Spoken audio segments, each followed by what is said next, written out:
Rani yo biyalle wangon ittin bashanana. For example, Isaiah for ifuda. Ummata tu bela bula male inni zana jedheetin hin jiraata. Qabeenyi biyya sanii isa maatii isaati fi warra isaaf amanamu hin aznaanna. Ka Itoophiyaa kun waan halkan bara dhufaa darbaa hima karata. Waan kafaltufaa dhabdee humna ofiitti ol liqeeffatanii dhiifamaafii jira. Miliyoona meeqa dhiiftatti yoo kana Chaayinaan Ameerikaan qaba biyyaan koo qabatu. Amma holiqii meeqa sirra jira. Maaloo amma maallaqa liqeeffattee masjiida diidee shaggariin nu ijaartu. Liqaan sun sitti hafee kabaru bakka fiddee kafaltuu hin qabne. Shaggar Finfinneeleen akkuma jirtutti taatee masjiidnillee akkuma jirutti ta'ee suutaan dalagee ummanni gaafa biyyi guddate yoo shaggariin ijaarte maa rakkoo qabu. Bakka fiigichoon dhaqaan suutas deemanii madaqanii bara. Isaayyuu waan si ajaa'ibu wana hunda caalaa waan si ajaa'ibu jibbiinsi jarri warri aangoorra jirtuun amantii kennaaf qabdu ka humna hin qabne ka mallaqa gahaa hin qabne liqeeffattee masjiida rabbii diidi. Masjiida diidam isa diidee masjiida 130 diiguuf deemti. Okay. Mee haa isin gaafadhu. Masjiidni yoo kaartaa bilaanii yoo qabaanne erga diigame beeta kiristaanni kaartaa bilaanii qabu hin jira Itoophiyaa keessa. Wallahi hin jiru ani nama sheekaa nama guddaa nama biyya san keessa beeku bilbilee fi seeraan gaafadhe tirtiin. Itoophiyaa keessatti yaa asli naan jedhe nama guddaadha yaa ilma kiyya naan jedhe. Itoophiyaa keessa masjiidni kaartaa bilaanii qabu tokko hin jiru dhugaadhaa jedhe.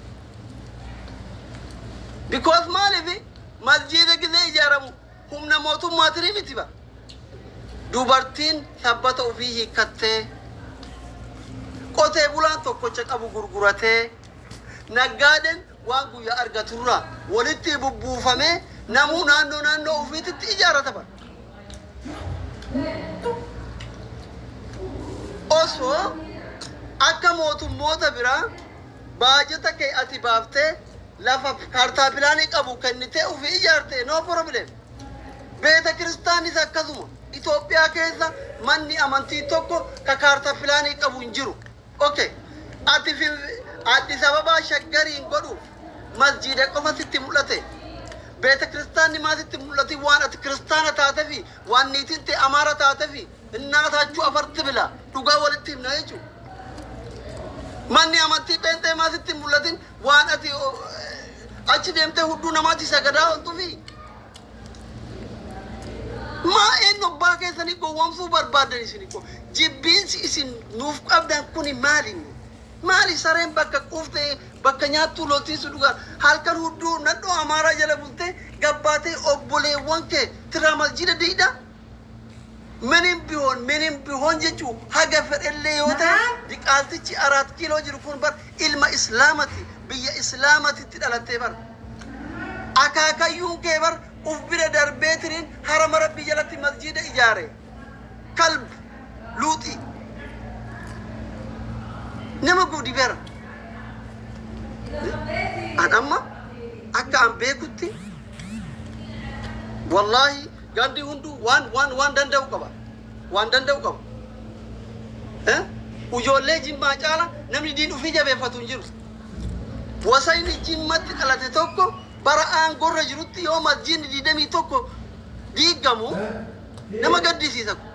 Seenaa abbaa ufii nyaate bara seenaa akaakayyuu ufii nyaate bara. Karabbii kunnatti ragaa namichi Suuditti an bira dalagaa ture gaafa ilmi kiyya hangafaa dhalatu naan jedhe. Ilmi kiyya hangafaa dhalatu poolisiidha dirree xiyyaara keessa dalagaa naan jedhe. Jaarsa waggaa 80 bira dalagaa ture gaa Suudii jiru. Boqqolloni habashiyyaa maaliif jedhamaa an jennaanini abbaa Jufaarii fi Mangistuu Hayilamaariyaam mootummaa Itoophiyaattu nuu fidaa ture yeroo san jaartiin tiyya ulfa garaa qabdi hujjaaja kana siinqii isaanii akka nama fattashuu goone gimmaasha jalaa hannee manatti hin galee ilmoo kiyyaaf jaartii tiyya nyaachisaa ture naan jedhe. Akaakayyuun kee nama seenaa akkanaa qabu yaaddi qaalticha hudduu nadhoo amaaraa jalatti galee akka masjiida abbaan kee biyya ofii keessa dhiise su'uud harama rabbii jalatti ijaarsaa ture ati irra gad deebitee diidaa jechuudha. Wasakna al diinak dayyuus.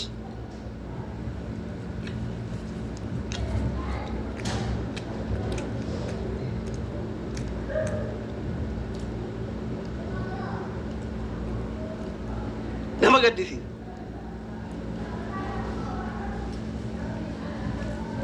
Masjidni laamma jira. Akka Oromootti ilmi Oromoo tokko dirree haramaatti Makkatul Mukarramatti masjida ijaaruun seenaa amantii Islaamaa keessatti akka Oromootti nu boonsa ba'a. Har'a warra kaleessa ubbira taree Makkatti masjida ijaaraa jiru san yoo har'a ilmaan jaraa gabbaatee guyyaa tokkotti masjida 23 diidee masjida 130 diiguuf karoora keessa galchitu raasan axfa.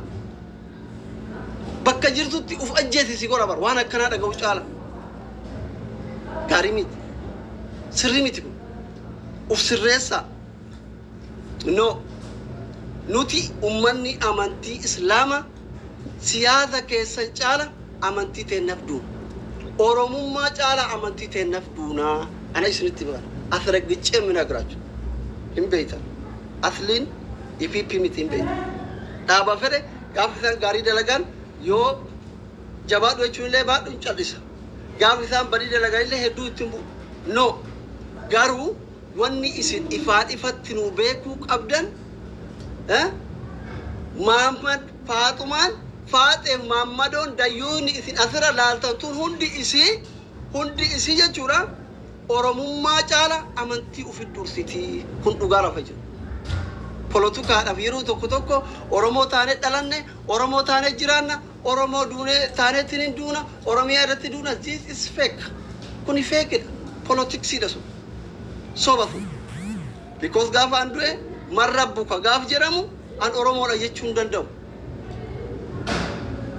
Allah jedhama. Marrabbuka gaaf jedhamu Allah. Man nabiyyuka gaaf jedhamu akkasuma alayhi salaam. Man diinuka diin al-Islaam. Kana deebifta bara. Okay. Duraani gaafa isin nalaaltan.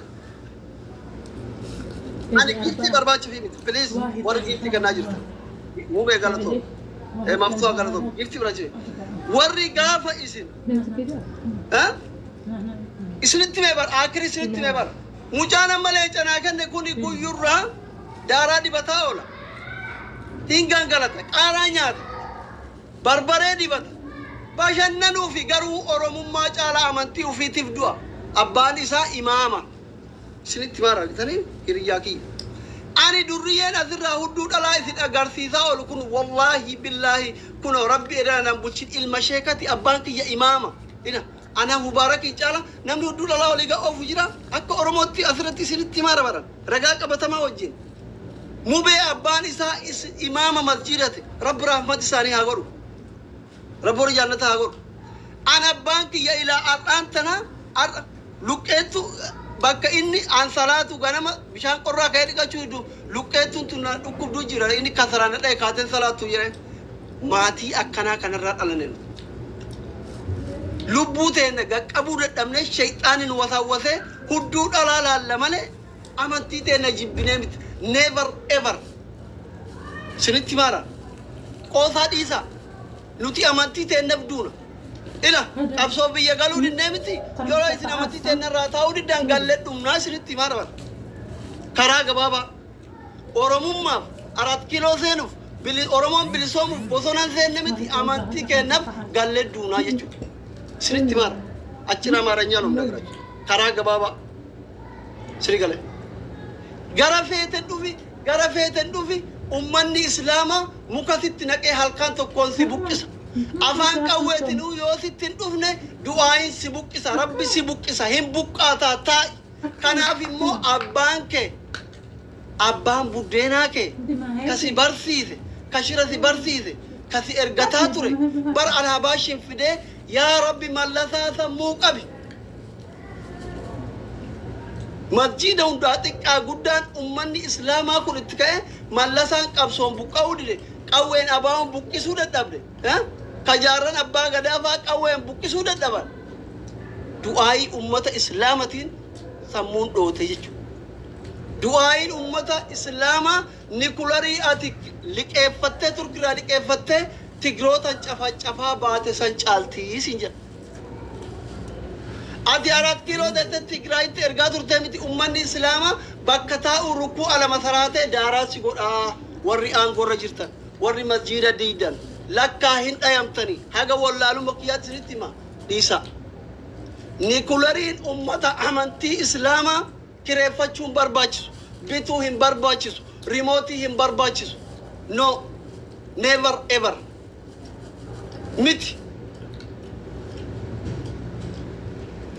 ka turkiiti miti ka biyya biraa yoo fidde no jalaan deemu dhiisa gaarii miti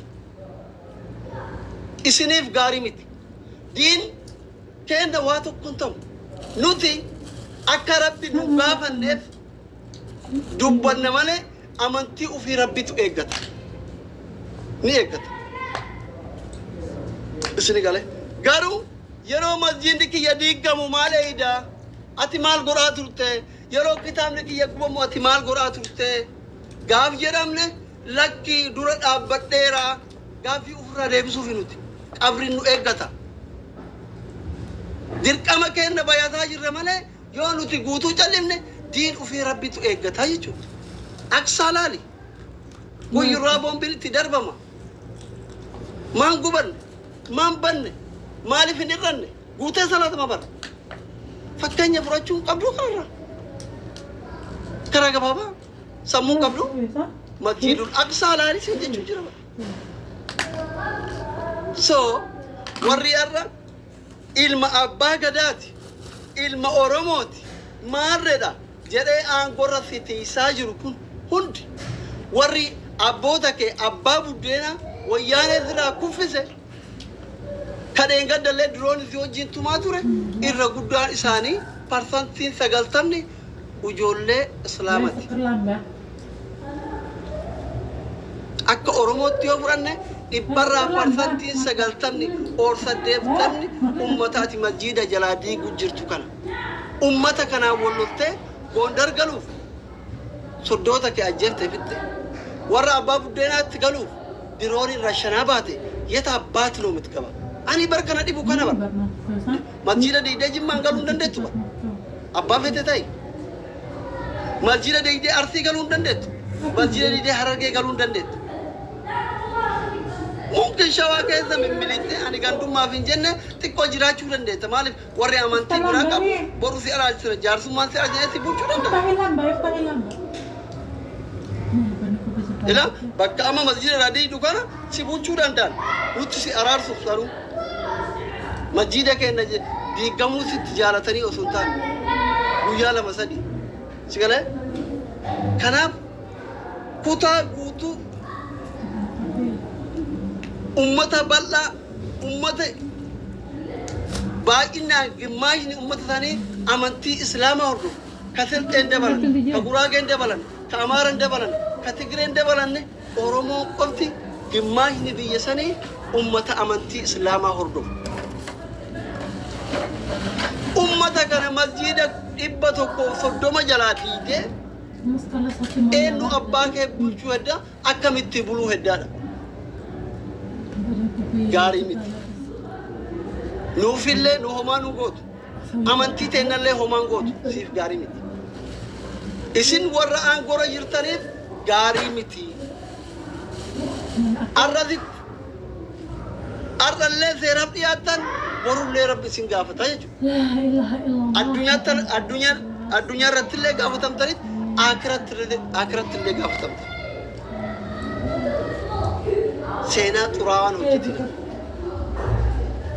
seenaa xuraawaan hojjetina taappii godha koppiligii godha hundi kenna taappii koppiligii godha hin jaalatan kaampaanii hunda keessa feesbuukii yuutuubii hunda keessa warra mootummaa hojjetu jira riippoortii gooti amma feesbuuka osoo haasa'e hin guban yuutuubii irra taa'uun dhoogan anamma yeroo baay'ee ijoolleen maa waa oromoon dubban maa waan kennan dubbanen feesbuukni kiyya torbaanin gubataa oola yuutuubiin torbaanin gubata